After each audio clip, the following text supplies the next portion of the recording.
Take a look around lively old London, buzzing crowds, we sweat and we revel, red-cheeked shouts and songs in the flicker of the gaslight. Eager blighty bursts from the cobblestones, racing, climbing, blooming fertility, born from secret seeds that are scattered in the night time. London is fed upon the meat of the dead. They're one shallow inch below the town. Underground, underground, leave them underground.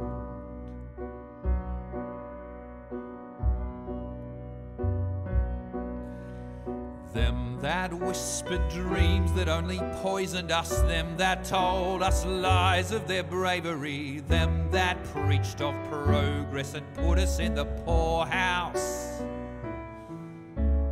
them done horrid murder on bloody stages, them that loudly crowed their humility, lords and dames that sung in the chapels on a Sunday.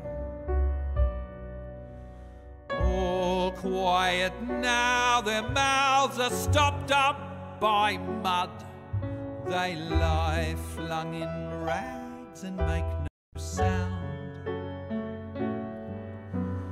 Underground, underground, leave them underground.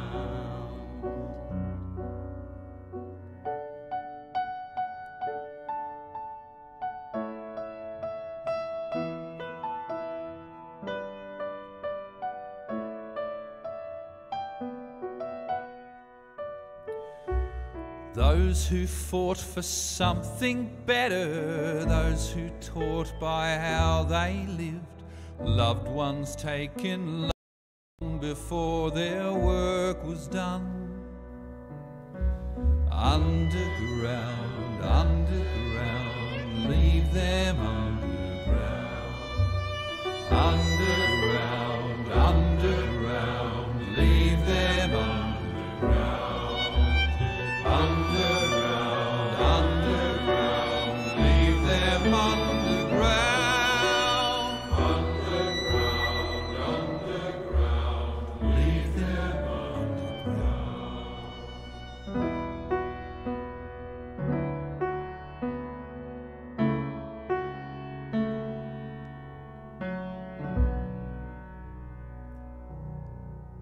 Hello, ladies and gents. It is about that time to begin the fantastic tradition that is Talk Gaming. Welcome one and all. For those of you who are curious, that was Austin Wintory, Underground. It's from the original soundtrack for Assassin's Creed Syndicate. So if you're interested in that song, that's what it's called. I highly recommend it. I get crap for playing that song frequently on this show, but I have no regrets because it's awesome and you shouldn't regret awesome things.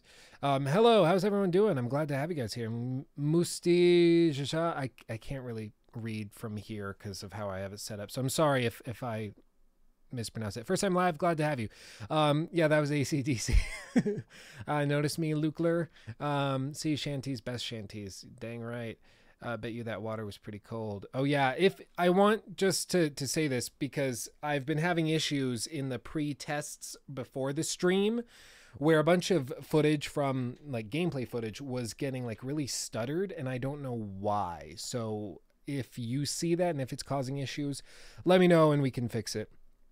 Or at least we'll try to fix it. Geralt starting the night off with a donation already. My goodness, thank you so much. Thank you.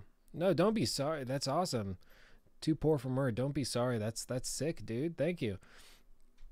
If Luke played Cannibal Corpse in the pre-show, one of these days, right to the moon.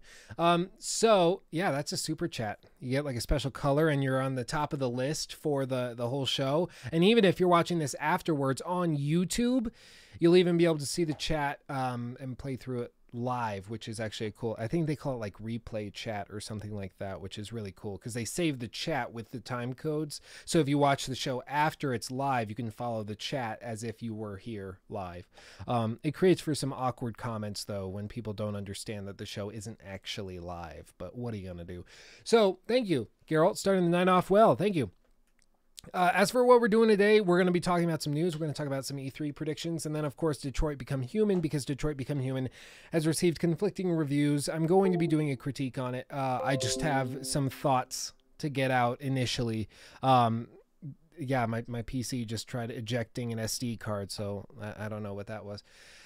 But yeah, so we're going to talk about a lot of stuff. Before we jump into that, though, some housekeeping stuff. First and foremost, I have officially been able to separate from my previous multi-channel network, which, long story short, just means that now I don't have to put up with a lot of corporate BS. It was a long time coming, but it involved a lot of contract negotiation, like crap like that. Luckily, I have several lawyers in the family, so they were able to help me out with it. But that is all resolved. I can't talk about it too much, or at least I don't think I should. So we'll leave it there, but I have separated from that multi-channel network. So my channel now is its own independent entity, free from garbage. So we're excited. Evan Henderson, $5. I'm slightly less poor than Geralt here. Just found you again yesterday and finally hit that subscribe button. Thank you, my man. We're so glad to have you. Thank you. Hopefully you have a good time on the show today. I think we're gonna have a good time. I think we're gonna talk about a lot of stuff, and really, like, this show, in terms of like efficacy of content on the channel, this show is not super effective at drawing in viewers or retaining viewers. Like, it's just, compared to other videos that I could be putting out, it's not super effective. It's not super valuable in that sense, but it's really helpful and valuable for me because it's an opportunity for me to talk directly to you guys, to have a conversation, and for us to actually hang out and have a good time together. And it helps me sort through some ideas, some thoughts when I can talk to the community directly. So I really do appreciate that. So do not hesitate to drop those comments, to talk in the chat. It's fantastic. Yeah, be a Tite streamer. Well, do you like my shirt? Look at my shirt. Took an arrow to the knee. Took an arrow to the knee. What are you gonna do? Yeah, I really do. I do like this shirt. Quick question. There's a new documentary out by, I believe, NoClip, and they went to Bethesda Game Studios, toured the entire studio, and interviewed everybody. And it is remarkably well done, and it's really, really interesting. So I highly recommend it. If you haven't seen it, go check out NoClip, I think is what their channel name is. But they do all sorts of gaming documentaries, and they're going to do this one for like pre-E3 on the history of Bethesda. That was really good. It walks all the way through like the early days. My hair is crazy. That's why I'm frustrated by it. But they're going through the history of Bethesda in this video. And then after the presentation on like the 12th, they're dropping the making of Fallout 76 video. So they've technically already been to the studio and looked at it, which is pretty good. And like, there was a lot of speculation. A lot of people freaked out because at the end of that video, somebody said, like, I forget his name. I feel so bad now. But the guy that made it, he said, after E3, we're going to do a video and we're going to talk about the games that Bethesda has been working on. So plural. And that was very exciting because it would imply that they're not just working on Fallout 76, but they're also going to drop at least trailers for some other things, which I think could be potentially very interesting. So I'm excited. I think it's going to be pretty good. But yeah, thank you, Evan. I'm glad that you enjoyed them. So yeah, I just want to throw that out there. That documentary is very, very good. So I can definitely recommend that, especially if you just want to see the inner workings of a top of the line studio. It'd be pretty sick. As for other housekeeping things, nothing much. We're chugging along. I'm trying to focus much more on the quality of each video and of each piece of content as opposed to just quantity.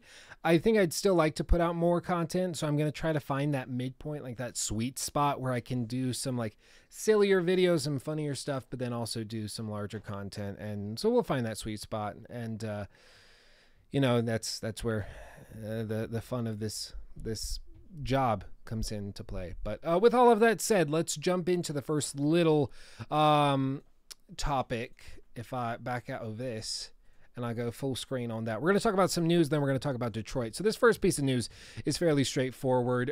Effectively, they announced the pre-order bonuses for Red Dead Redemption 2, and it polarized the community fairly severely, because what it basically is they showed that if you pre-order like the Ultimate Edition with like the exclusive steelbooks and all of this, they showed you what you get versus what you don't get. And there's a lot here that they outlined that is a little concerning for people, because as you see, if you pre-order the Ultimate Edition, you get the steelbook and you get the exclusive world map, which is cool, and the slipcover. But you also get the bank robbery mission and gang hideout. So apparently you get a hideout and the bank robbery mission that you wouldn't get otherwise. You get the dappled black thoroughbred, which doesn't really matter. It's basically like a skin to a horse. It doesn't matter. The Nuevo Paraiso, whatever it is, gunslinger outfit. So an outfit, whatever. Gameplay bonuses, medallion gameplay bonuses. I don't know what that means, but it's a gameplay bonus, so naturally it frustrates people. Gameplay boosts, cash bonuses, and discounts. This is starting, like, you see why people are potentially frustrated and worried about this. And then 3 free weapons at gunsmiths, which whatever. But yeah, this is the big thing. Gameplay boosts, cash bonuses, and discounts. Like, what? And this is the thing. So this was a big issue with Mass Effect Andromeda. It was an issue with Battlefront 2 specifically. Multiplayer games, of course, like game altering stuff is a concern. But for single player campaigns, a lot of people take this hair is crazy. I'm sorry, my stylist sucks. This is a nightmare. But the whole point is, in single player games, who really cares? Like, who really cares? If you're playing your game and you have some bonus or some way of tweaking the game so that you get through it faster, I don't care. That's basically like a mod. You know, I'm not upset when somebody goes and plays Skyrim, hits whatever tilde or whatever that button is, and like types in TGM for God mode, and then goes through and kills everybody, doesn't have an issue. That is something you're doing on your own game. It's not affecting me, so I don't really care. But the concern when they offer gameplay boosts, cash bonuses, and discounts, the concern is that they built the game to be grindy so that people would have the added incentive of buying boosts that maybe make it more efficient. You know, the cash bonuses, maybe things are really expensive, so to cut down on the grind, you buy that. Yeah, Shadow of War is a great example of this. I think that was the other one I was trying to think of, where it's just they built the game around the idea of microtransactions so that they could go and then try to tweak it and force you into buying extra stuff. George K, yeah, I'll put it up on the Discord. I'm kidding. I don't remember her name. It was at like a generic haircutting place. I don't think I'll go back. It wasn't good. I'm going to find like an actual stylist. I don't care if it's $10 more. It's going to be worth it, because then I won't look like this. This is ridiculous. Like, what the hell? If you're just listening to the podcast on iTunes or Podbean, my hair makes me look like an inverted gorilla. I don't even know what an inverted gorilla is, but that's what I look like. So regardless, people are concerned, understandably, because it looks like they've altered the gameplay. They might not have. It might just be that it's just gameplay bonuses for people that want to get through the game faster. I don't know why you would, but maybe that's what it is. But nonetheless, it is a concern. And then once we get to the multiplayer, you see that we get bonus outfits and free survivor camp themes, whatever. Rank bonuses, that's concerning. So you can, if you buy the Ultimate Edition, you get rank bonuses. So you actually level up faster or start at a higher level. That doesn't seem fair.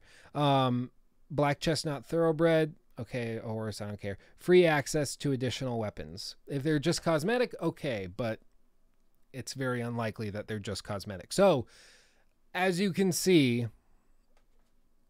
it's a little concerning. People are a little worried. And I don't think that this is going to be much of a surprise as we get closer to the launch, because to me, it looks like, I mean, this is Take-Two. They've doubled down. They've said that they're not taking out microtransactions. They're not taking this money out. This looks to be like one of the top games of the year, period.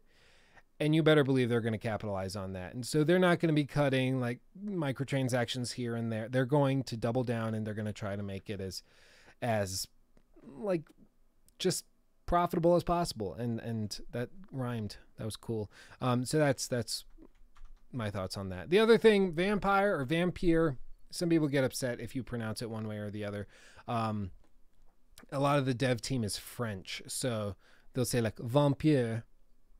Our game Vampire is very good, and it just doesn't sound right, so I don't know what it's actually supposed to be. But regardless, vampire, whatever it is a big game that opened or that launched back on the 4th, so just this past week, and the reviews were pretty scattered. My first review that I watched was from ACG. I love his reviews. I met him on Maddie's podcast last year, and I love his stuff. He does really good work. I don't know how he puts out all these videos for all these games, but he does a good job, and he does good work over there. I highly recommend you go check out ACG.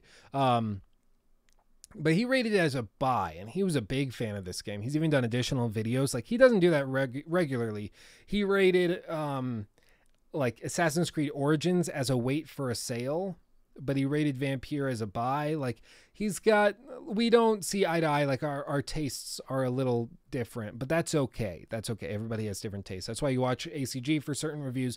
You might watch me for other stuff as well. So that's fine. But everyone else, it's pretty much 6 out of 10, 7 out of 10, 6 out of 10, basically 5 out of 10. That's a D, 68 out of 100. I mean, they're all pretty generic. Like, not a lot of people are loving it. A lot of people are like, yeah, it's not terrible. Like, this guy called it a masterpiece with forgivable flaws. And apparently just most of the issues with the game are just what you would expect from a AA title. And that's the thing. This isn't a AAA game. It's not a big budget, full budget, like Ubisoft game. It is a AA game. So it was developed by Don't Nod and another studio, and had a AA budget. So good chunk of change, but it wasn't an indie game. So it's right in that midpoint where if it had had more money, it might have been even better or way, way worse, because it would lose that personality, that care. But if it had less money invested in it, it would totally suck, because they wouldn't have been able to realize their ideas and the potential. So I think it's just interesting. I haven't had the chance to play it. I do intend to try it, and I'll let you know. Big thing right now, I'm going through Detroit Become Human, which we're going to talk about in a few minutes. And there's a lot of branching options in that game, and it's one of those things, I want to explore as many of them as possible, but that takes a lot of time. And then to catalog it and figure out why this is doing something, and if that actually has an impact later in the game, or if it's just one of those things where regardless of what happens, like early in the game, if you like the first scene, the same scene that the demo was in, where the android is holding the girl off the balcony, if he drops her and you fail, you would think that would affect your overall decision, like what happens in the game, but it doesn't. Like it changes a line later in the game. It doesn't like change a huge event. And not to mention, you have to really try to screw it up that bad. Trust me, I tried because I wanted to see how badly I could break the game. It does allow you to screw it up and to like completely lose and have the android and the girl just jump off the building and everyone dies. It's hard though. It's pretty hard to screw up that badly. Oh, Banana Galfound. You mentioned earlier for me to bring up Amanda Knox. Okay. So for those of you who are not on the Discord, we talk about all sorts of stuff. And last night I made the mistake. I know this is a sidetrack. I know this is off the wall, but that's what this show is for. This show is for us just hanging out and talking. With video games as the central theme. So if I go on like sidetrack conversations, I feel like that's okay. Hello, Irish Texan. That was weird. I said, hello. Hello, Irish Texan. Hello, Chiba Spotter. That's it. That just sounded weird in my mouth. Anyway. So yeah, last night, I don't know what happened. I watched a documentary on the Amanda Knox case, and I don't know what I was thinking, because it was like 2 hours long and it was intense. I don't know how familiar you are with that case, but holy crap, I could talk about it for hours. So I'll stop there. Yeah, just Google Amanda Knox. You'll see what I mean. Just Google Amanda Knox. For a previously convicted murderer, she's pretty hot, even though she totally didn't do it. Anyway, I'm going to stop there. Otherwise, this will become like the Amanda Knox show and not the Detroit Become Human, whatever discussion. So at the end, once we have a little time, if you want me to talk about it, bring it up then. But as of right now, I'll just say like, I got some thoughts there. We'll talk about that forever and a day. So yeah. Vampire, apparently interesting. I don't know if any of you guys have played it. If you have, let me know in the chat. I would like to hear what you guys think, like what non-reviewers think, because reviewers are always looking for issues, looking for reasons not to like it. And we make all these jokes that like, oh, well, Vampire didn't get good ratings because they couldn't afford to pay off IGN or GameSpot. But in reality, like that is sort of true. The reality is Vampire is not a super profitable game for them to cover, so they have no reason to give it like a 10 out of 10 and talk about it for months on end or weeks on end. Like God of War, they went and like covered the crap out of it because they gave it a good review, and they gave it a good review because they could cover the crap out of it. And it was a solid game, even though I don't think it was a 10 out of 10 or a 9.5 out of 10. So yeah, it's sort of true. It's not like direct cash, but it's in the form of coverage. Like, of course, IGN is going to give a good like rating to a particular game if it's going to be more profitable for them in the long run. It just makes sense. And no, the Luke show, I've not forgotten about the Luke show. It's mainly like, for those of you, once again, if you aren't familiar with the Luke show, it was just a podcast that we did earlier in I just read that earlier in the year, and we kind of stopped it, and we stopped it for a couple reasons. Partially scheduling issues. People were also getting confused why we weren't talking about video games during that show instead of this one. The other thing was that it just became like, I loved the ability to talk openly about anything and everything. But it did get to the point, like my bosses at work and people like that were watching, and I realized I had to start watching what I was saying, and I couldn't actually speak my mind fully. Like if this were my full-time job, yeah, I'll talk about whatever. I don't care. But when like my boss is watching, then it becomes it probably shouldn't be like a major factor for me, but it is. So I don't know. I do want to bring the Luke show back, maybe rebrand it, maybe upload it to my second channel and separate them out. We'll find a place for it. And that's probably what I'll do. But yeah, I haven't forgotten about it. I just haven't found a good spot for it, if that makes sense. We'll figure it out though. We'll figure it out.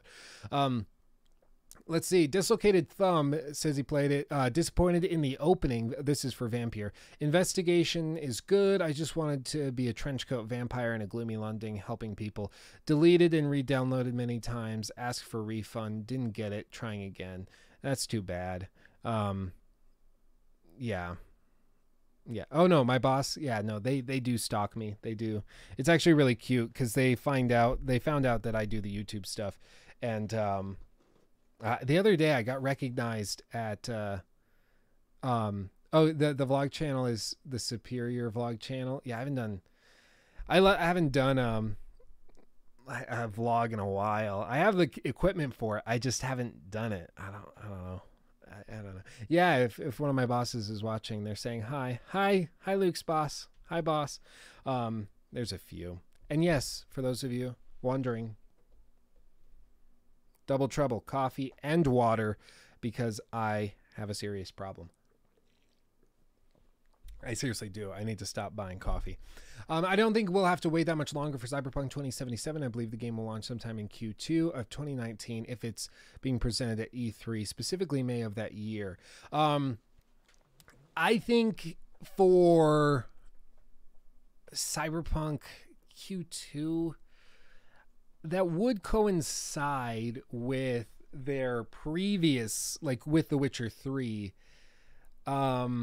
I think they were pretty happy with the spring release. I don't remember hearing anybody at CD Projekt Red complain about the release time.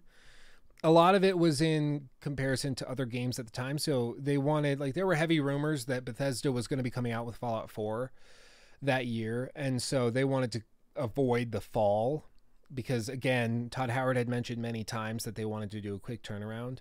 So I suppose it's possible that they could release it in Q2 of 2019. That seems quick, considering we haven't heard anything. But then again, like they've said multiple times, they don't want to do what they did with The Witcher 3, where they like announced it and showed it off 2 years before launch. So they want to like cut down that time. They don't want to leave it festering for all of that. So I'd buy that. If I had to guess, if I had to bet on a release date window, I'd agree with you, Bronson. I would say that that's probably the best fit. May of next year. I think it could be really cool. I think it will also depend on potentially what some other studios are doing, but we'll see. We'll see. I mean, don't get me wrong. I'd love that. But I think they are going to very carefully determine when is best for it to come out. It's going to be a monster. Like, it's going to be a behemoth in and of itself. I don't think it'll be a Red Dead Redemption 2 type of monster. I don't think necessarily... Oh, yeah, if they release it Q4 of this year, like, what? Like, holy crap. If they do, like, a or an early December release... What else is coming out in like December? Nothing really. I mean, maybe they're looking at maybe like Fallout coming out in October or November, probably November, Fallout 76. So, I mean, other people were rumoring that it might come out late July, which I guess is possible, but I don't know. We're talking about Cyberpunk 2077 like release dates potentially. I'm not sure. There's so many ways it could go. But speaking of, Days Gone just got a release date and a new trailer. It's coming out February of 2019. And this puts The Last of Us Part 2 in an interesting spot. Because Sony in the past has approached their releases as one bomb-ass exclusive in the spring. And then usually another bomb-ass exclusive in the fall. So they just have two staples. Like they did Horizon Zero Dawn in the spring that just killed it. And then I guess in 2017 they kind of sprinkled a couple others later in the year. But like they tend to do just a big exclusive in the spring. And apparently their big exclusive for the spring of 2019 is going to be Days Gone. So where does The Last of Us Part 2 fit in? Is it coming out this year? I don't think so. I mean, I'd be shocked if they did. I just think we would have heard more. And I think they're going to build it up a little bit more. I think we're probably looking at a late 2019 release for The Last of Us Part 2. Which would be about right, because that would have given them about 3 years to work on it since Uncharted 4. I could be wrong. I'd like to get it sooner. But we'll see. As for Assassin's Creed Odyssey, I do want to address that. So thank you for reminding me, Easy Boy. A lot of people were upset, weirdly upset, that Assassin's Creed is already going back to an annual release, because they just announced, or they just came out with Assassin's Creed Origins, and now apparently they're super ticked that they're coming out with Assassin's Creed Odyssey. I don't understand why people are surprised. If you watched any of the interviews, like Ashraf Ismail, the game director for Origins, he said in multiple interviews at E3 before the game launched, he said that this was always the plan. The plan was always from back before Unity launched. Because remember, they started this right after Black Flag. So they finished Black Flag in 2013, and then they started this right after. And their plan was to launch in late 2017. That was always the plan. Because they knew that the movie was coming out, and so they would have a 4-year dev cycle to rebuild a lot of stuff. And then, like, after Unity kind of exploded, we all just assumed that they took a year off to polish, and they sort of spun it that way. It was always going to happen. Even if Unity had, like, crushed sales and Unity had become the game of the generation, they were still going to take the year off because that's how they had scheduled it.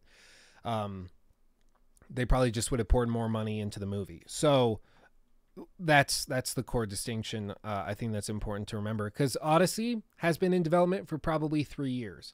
It's I believe it's being made by the same team, the same core team that developed Unity. And so they finished Unity in 2014, started work on this once again, like 3-4 years after Unity, they've been working on this. So as for what we'll see in it, I think it'll be pretty iterative, kind of just like Unity to Syndicate. I think we'll see some interesting gameplay tweaks, implementing like Greek warfare. I think we'll see more naval elements. I think they're going to bring that back in full force. I think we're also going to see a big focus on dialogue and choice in dialogue. I think they're going to do that. I think they want to make dialogue interactive. So I think their dialogue system will actually look a lot like Fallout 4's. And I think that's an actually pretty safe bet. I think you're going to see cinematic camera angles that are algorithmically optimized so that it happens automatically. And you're also going to see basic dialogue options. Is it going to be fully choice? Probably not. But I think you are going to see some sort of choice in the dialogue. Yeah, the illusion of choice. The best thing ever. Which is something we're going to talk about. Because, my goodness. The other thing, Fallout 76. This, I just find interesting. Because there's a lot of info about it, a lot of rumors, a lot of speculation. Understandably, I'm just trying to keep people from getting overly excited like what happened with Fallout 4. My straw squeaked at me. That was weird. So, as for Fallout 76, what this game actually is, it looks like it's going to be sort of a Fallout 4.5. Not a full release, but not like a spin-off. It apparently has like a full map. It has like narrative elements. It just looks like co-op's involved, which is fine. Is co-op required? I don't know. Nobody does. I'm not sure if it's going to be required. I hope it's not, because I'm not that popular, but you never know. And if they do make it required, they're going to get some crap for that. The other major thing that I said, I don't think it's that absurd, okay? Tell me if I'm wrong.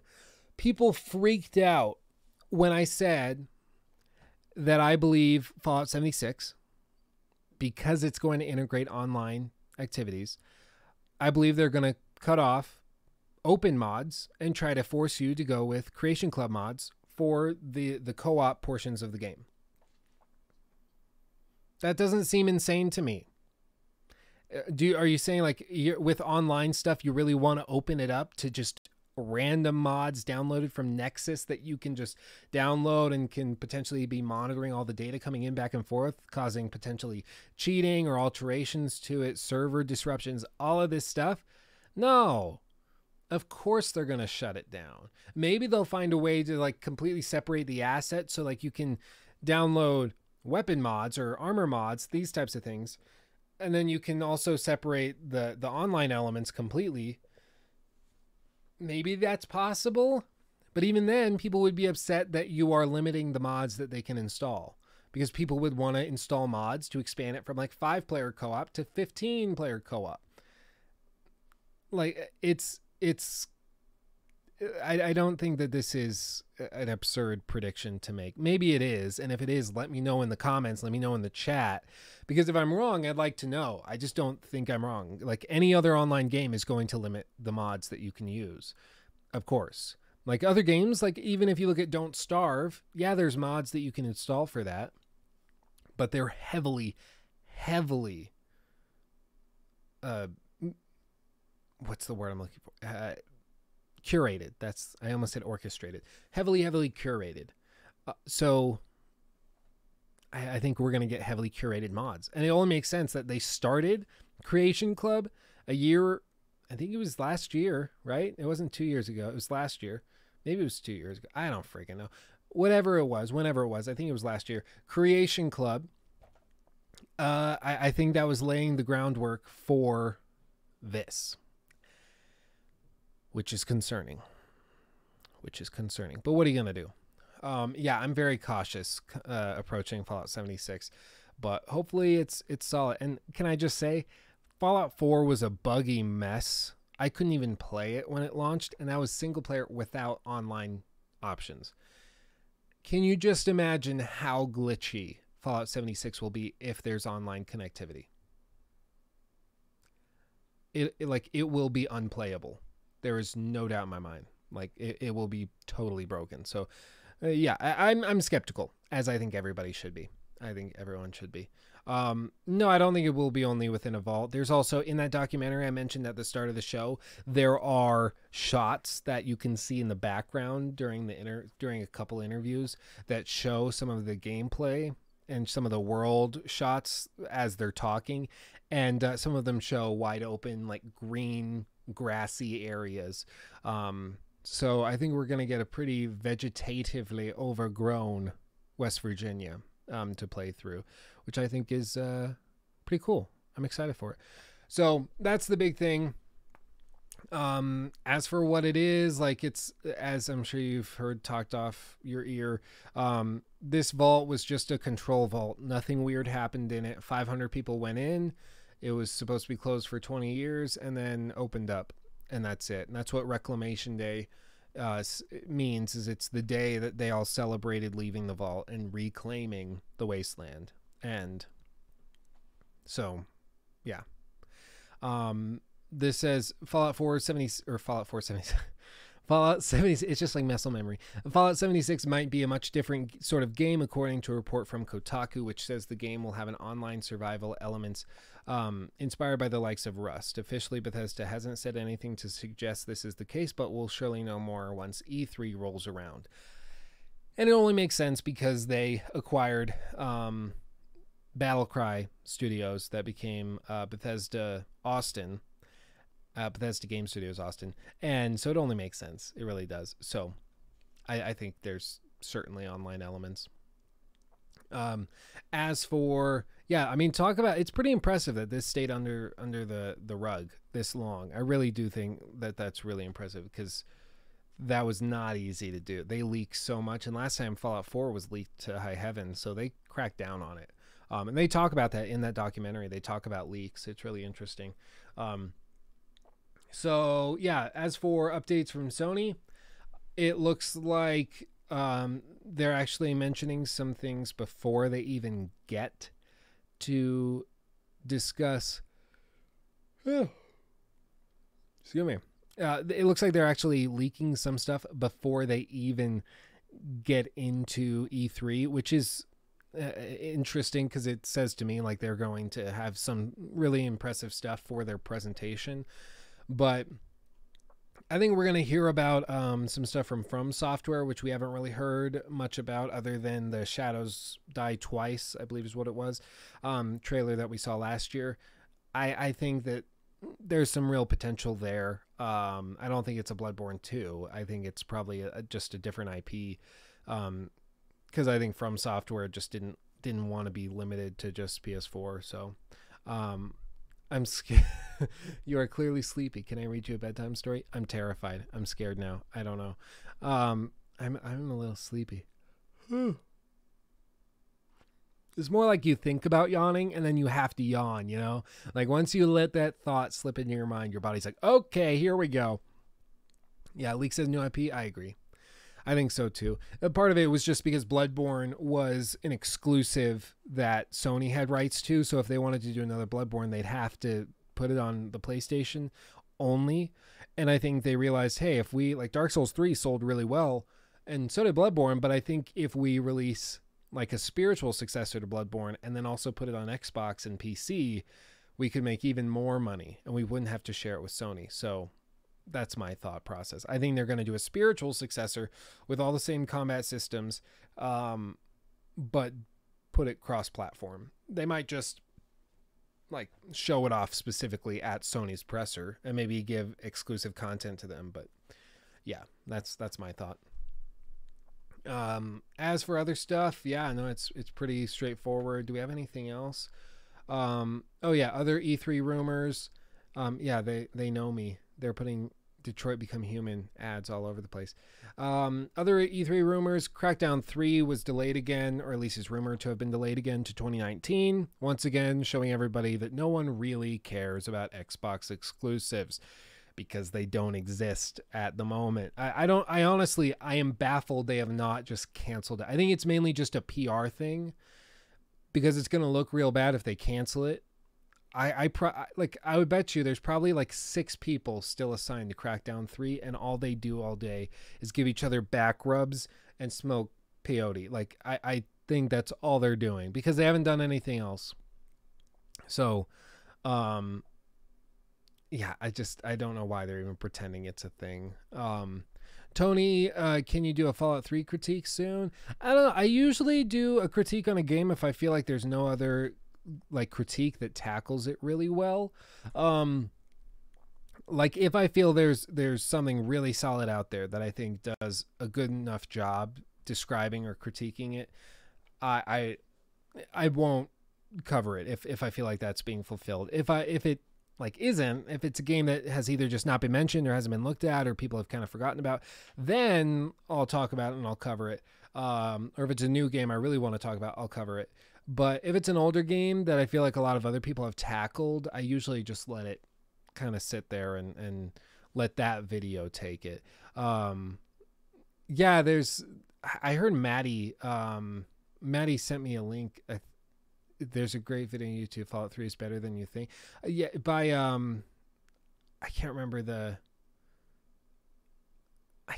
name of the YouTuber that did that. But yeah, that video kind of exploded and it does a good job. He walks through why it's not awful. Like it's not an awful game, but it's also a game from 2008. There weren't a lot of open world Western RPGs at the time. And as a result of that, at the time it was amazing. Looking back on it, it's kind of mediocre, but at the time it was impressive. It really was. And it took the world by storm. So I think we just have to frame it that way. Of course, I can criticize the crap out of it now, but like I just don't see the use. I might do like a smaller video framing it, but I don't think I'll ever do like a full many a true nerd. Thank you. I don't think I'll ever do like a full video on it because I just don't really see the point. When other videos I think have done an astute job. So. As for like Elder Scrolls games, I think there's a lot of room for that. I'm shocked there aren't more critiques of like Morrowind and like Daggerfall would be super cool if you could get that working. That would be super cool. Yeah, I'll have to look into that. I wonder if there's any way you can get that working. I don't know. I'll have to dig into that. So yeah, Crackdown 3 delayed. Hitman 2. Some of my mods should be excited about this. Hitman 2, I think, has been leaked, so that potentially is coming. Fortnite coming to the Switch doesn't shock anybody. Overcooked 2, I am excited about that. I really enjoyed Overcooked. It's a great party game. Odyssey, we already talked about. And Gears of War 5, Just Cause 4. new Splinter Cell. Yeah. Cyberpunk 2077, or at least some CD Projekt Red game. Yeah, no, it's going to be a good year. I think it really is going to be a really, really good year. So I'm excited. Yeah, Hitman 2, like a new Hitman 2. Yeah, new.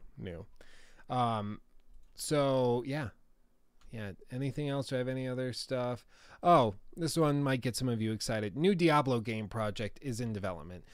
It might be a remaster. It might be like a remake. Who knows? But as of right now, we just know that a new Diablo project is in the works, which is kind of exciting.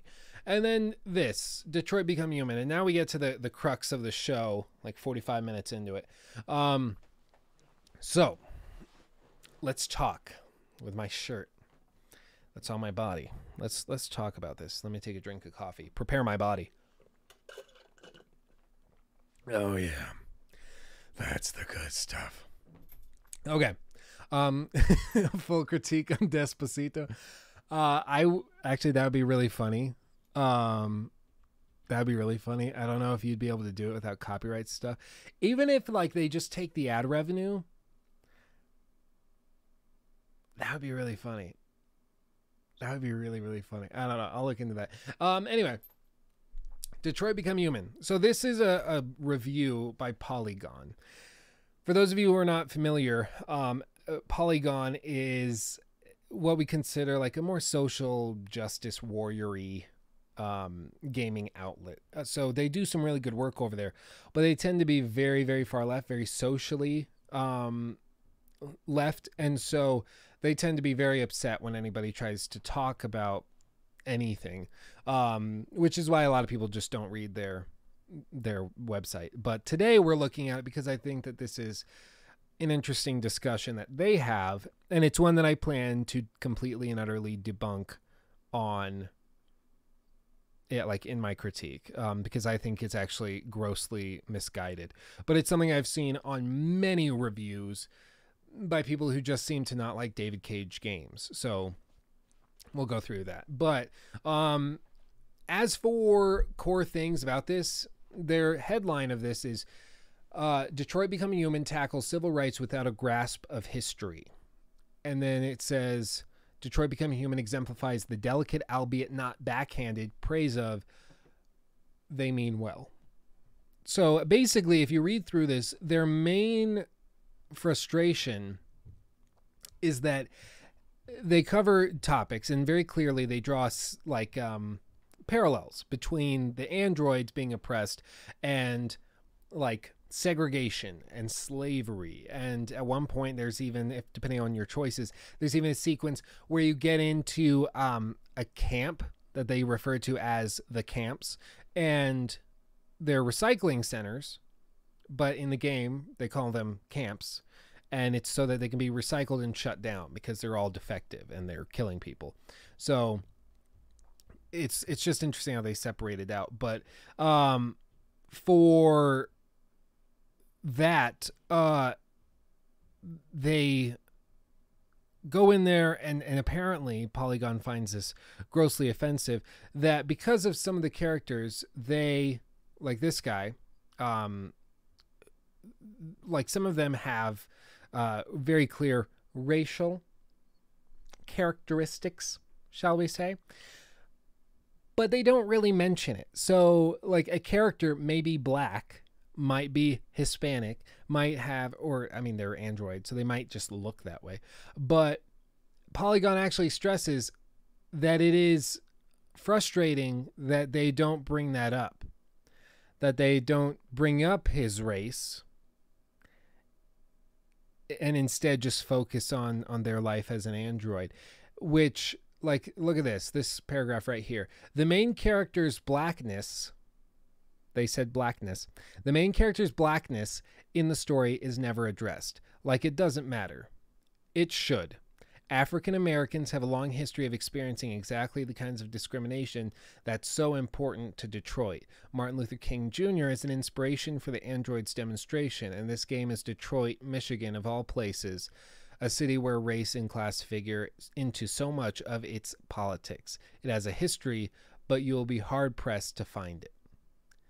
It's as if the creators are using the bondage of artificial intelligence to conceal the subtext of the institutional or about institutional racism, while somehow missing that in the game they created that subtext is quite often just the text. No one dares to comment on how his race factors into a story that is explicitly about race. There's no discussion of how impactful it is for a person of color to lead a monumental movement towards equality. Instead, the humans tell us point blank that androids are not humans, and that's that.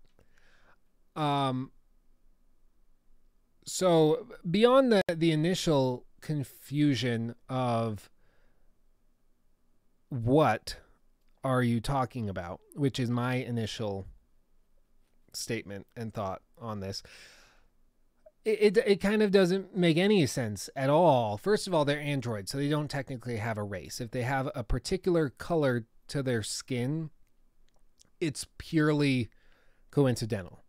Like, the Luther is a character you can run into, and he's this towering behemoth of a man. He also is black, or at least he appears black, and he's built like a truck. But does his race matter in the story? No, he's an android. That's what matters in the story. Like, the humans are not going to be like, well, we got to round up the androids and we got to take them out. So, like, we got to do this and that. And, well, these androids are black, so we got to take them out first because we don't like the color of their plastic. Like, what? Are you? They're actually asking that we comment. Like, the main character's blackness in the story is never addressed like it doesn't matter. It should. No, because it doesn't make sense. Like, as we always say, think this through. Yeah, this was probably written by the same person that was frustrated that they had to kill orc slaves. Like, think it through. If they did what you're asking them to do, you would have characters who are androids talking about how frustrated they are that they're black. They're androids. And that they're enslaved. And then they start complaining, this is just like my brothers. You're a robot. My brothers who were in chains and brought over from Africa. You're a robot. You're made from plastic from Taiwan. I am so oppressed. It's another realm in which racism in America is coming back up. Dude, you're like a sex toy. Like, there's nothing special about you. I am oppressed and we have a dream. They don't think these things through. It just doesn't make any sense. Like, this thing just doesn't work. But their point is that it should, because he happens to have darker skin. So as a result, that should be his defining character. And this is the frustrating thing about all of this, is it's like, it's well-intentioned and it starts out trying to be like, hey, we should be talking about these things and oppression and racism and all this in intelligent ways. But the reality is, at the end of the day, what it ends up being is a dumpster fire in which they just end up being more racist than the people they're accusing of being racially insensitive.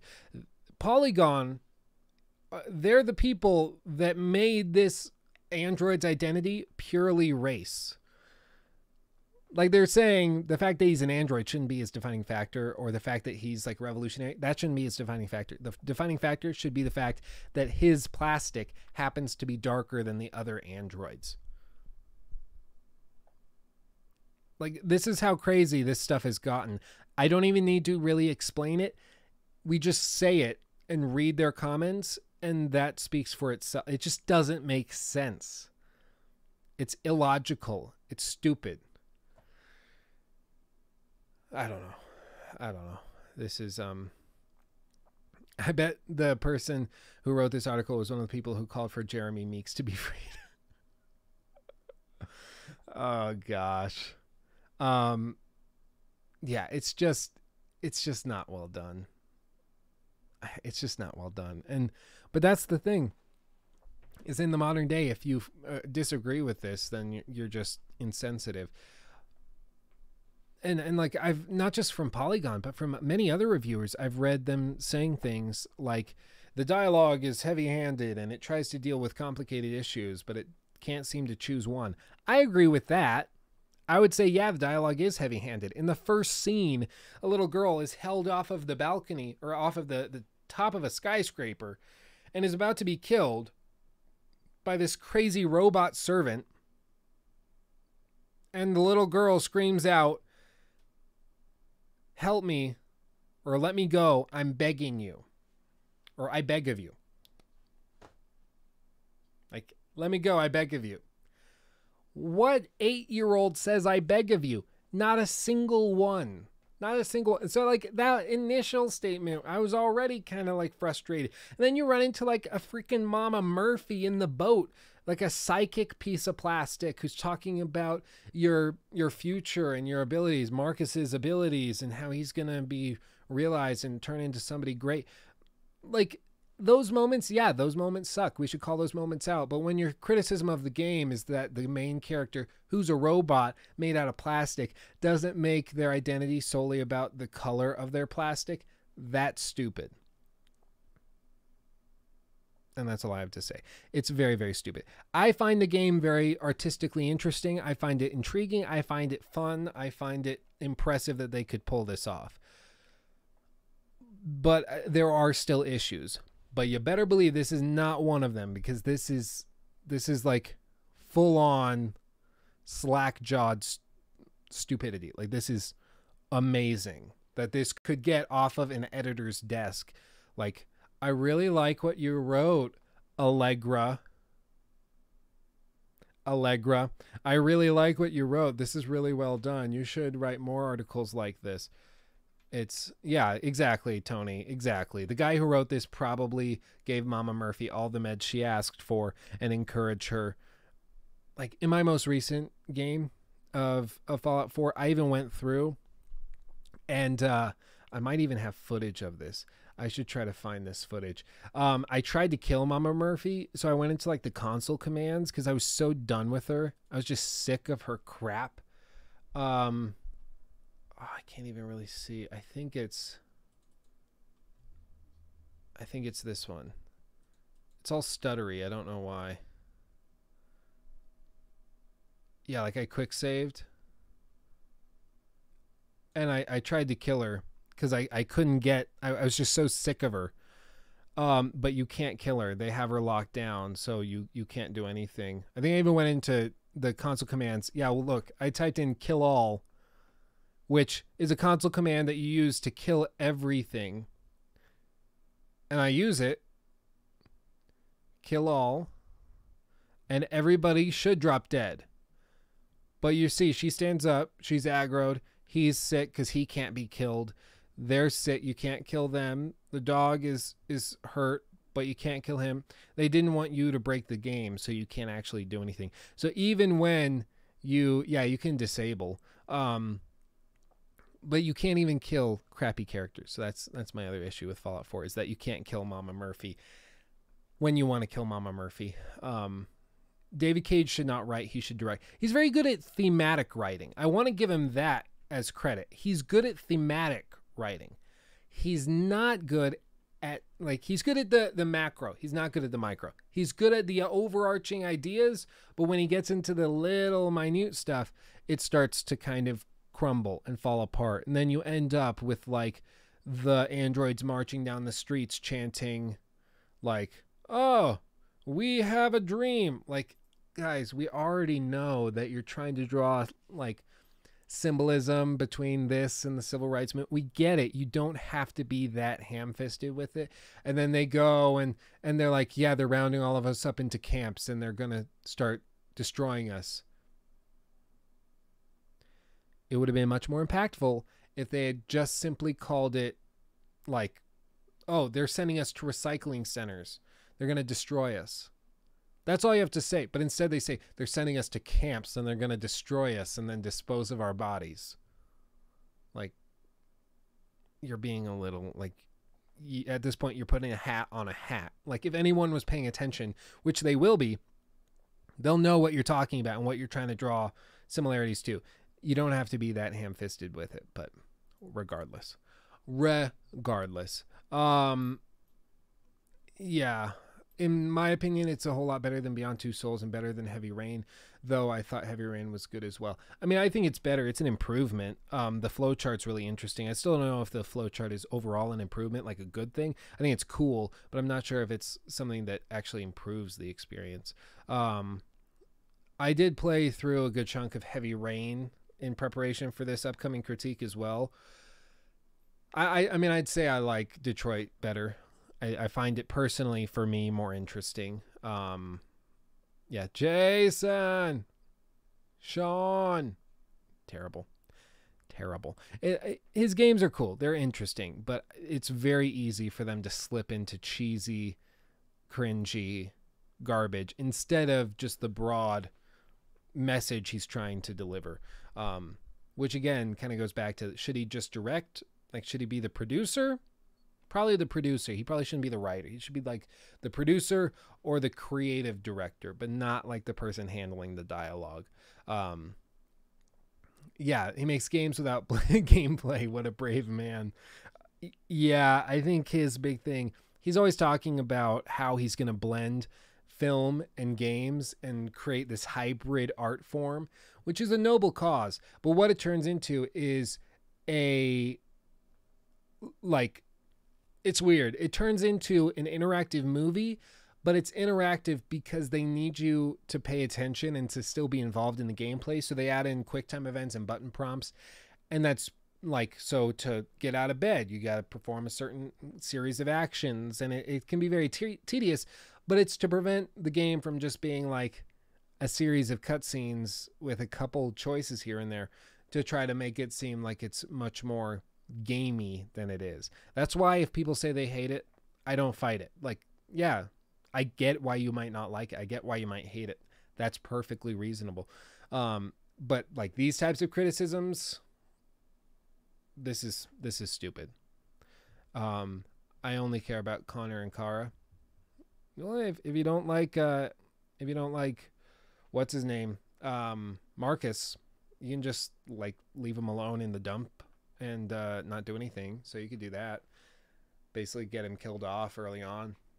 You can do that. I tried, like, as I said, I tried to break the game as early as I could, and I was able to kill off pretty much every character off the bat. So it's doable. You can just totally nuke yourself. The only issue is that Connor constantly gets basically reborn. Like, he gets put in new bodies if you kill him. So he gets a get out of jail free card, but everyone else is just screwed. So, yeah. No, I'm looking forward to that critique. I'm already delving pretty deeply into it. It's just tough because games like these, there's so many endings. There's so many things to account for. You have to figure out, do I want to approach this just like my experience that I had? Because I might be missing something that could have changed my mind. Or do I go through and play as many options as I can and then talk about all of those and how they impacted the experience? So, yeah. George says, I've been a pleasure, gotta go, but haven't played Blood and Wine yet. Heard it's has less story than Hearts of Stone and that it's more gameplay. Is it so much more gameplay that the story is basically not there, or it's still a good story? I'd say it's still a good story. I think it's interesting. I would say there's certain paths you can go in the main campaign that you should take. I don't know how to say this without spoiling it. I'll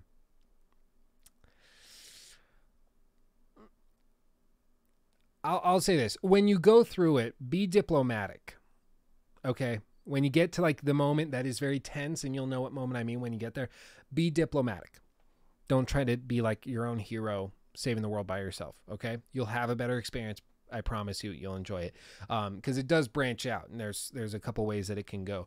But there's a particular area that you get to go if you play it diplomatic that I think is well worth it. So yeah, that's what I'd say. But it's definitely worth it. I mean, you're talking, sure, 10 hours in Hearts of Stone, but in Hearts of Stone, it's very, very narrative, and it's very emotionally like jarring. But it's still very, very good. Blood and Wine, I highly recommend. But yeah. So there we go. We should stop that there. It is time. You know what time it is. It is time for the final flush. For those of you not familiar with this, I'm going to turn off the rear TV.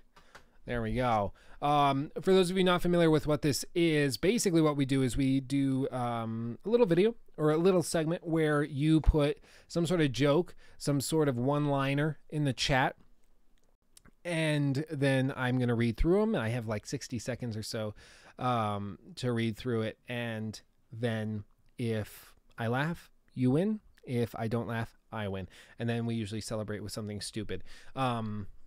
I don't know what we're going to celebrate with. Last time we did this, it got claimed for copyright reasons, so I should be more cautious this time. Let's see. What about that? Oh, I know what we can do. I know what we can watch to celebrate this. So yeah, as I'm doing this, make sure that you're putting your jokes in there, because we're going to see who wins. I have a feeling like I'm going to lose. I just have that feeling. I just do. I do. I'm gonna. What was I gonna do? I already forgot. Oh.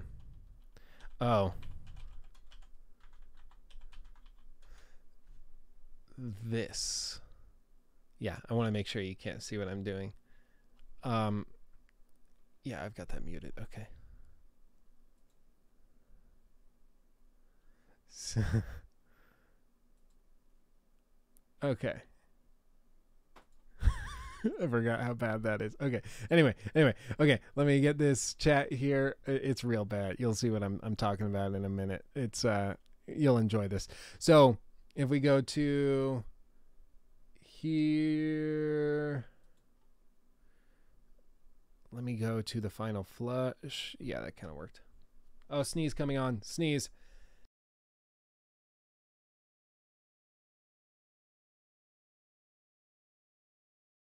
Muted it just in time. Holy crap, that was a big one. That's what she said. Here we go. E3 is leaking faster than my anus is leaking diarrhea. I didn't laugh. That was just a reaction. I'm going to give myself like a minute and a half. We'll try to go through these. Polygon plus any mature topic. Is this offensive? Yeah, that's pretty much how it boils down. So you know how on Halloween people put out signs that say, just take one? Well, I effed a dead mouse. Moose. Not mouse. Moose. I've had that problem too. Hey, Luke, want to hear a dark joke? Tyler Perry. JFK was so handsome he could turn heads. This joke is great because it can be taken in two ways, to the neck and to the head. That's an assassination joke. That's pretty good. That's well done. Pedophiles are effing immature a-holes. And yeah, I'm sorry I'm saying effing a-holes because YouTube actually scans through this and can detect when you use profanity, which is great. So we have to be careful. But let's see. Say what you want about I just read that one. Oh, no. Say what you say about pedophiles, but at least they drive slow through the school zones.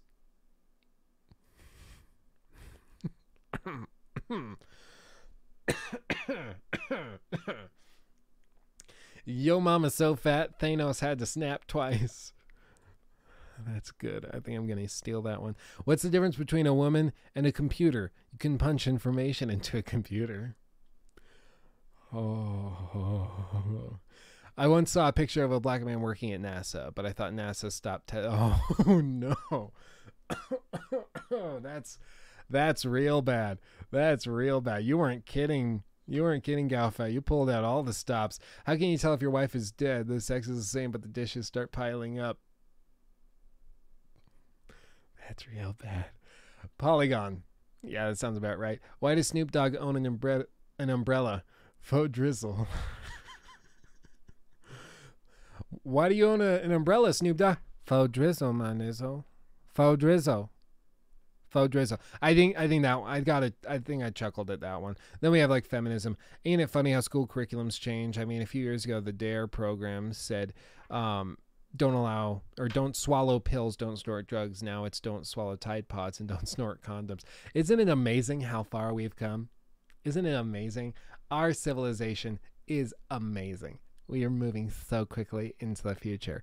Here we go. We are going to celebrate with the one, the only, I think you know, clip.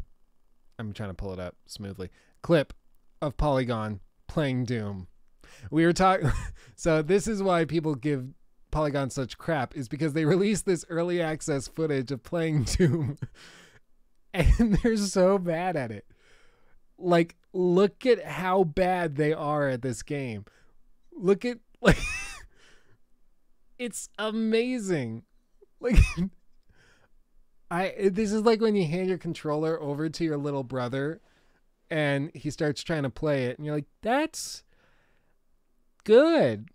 You're doing great. Like, did I get that guy? You sure did, buddy. You sure.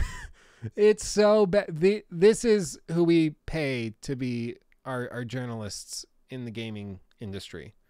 I think we can do better. Guys, I think we can do better.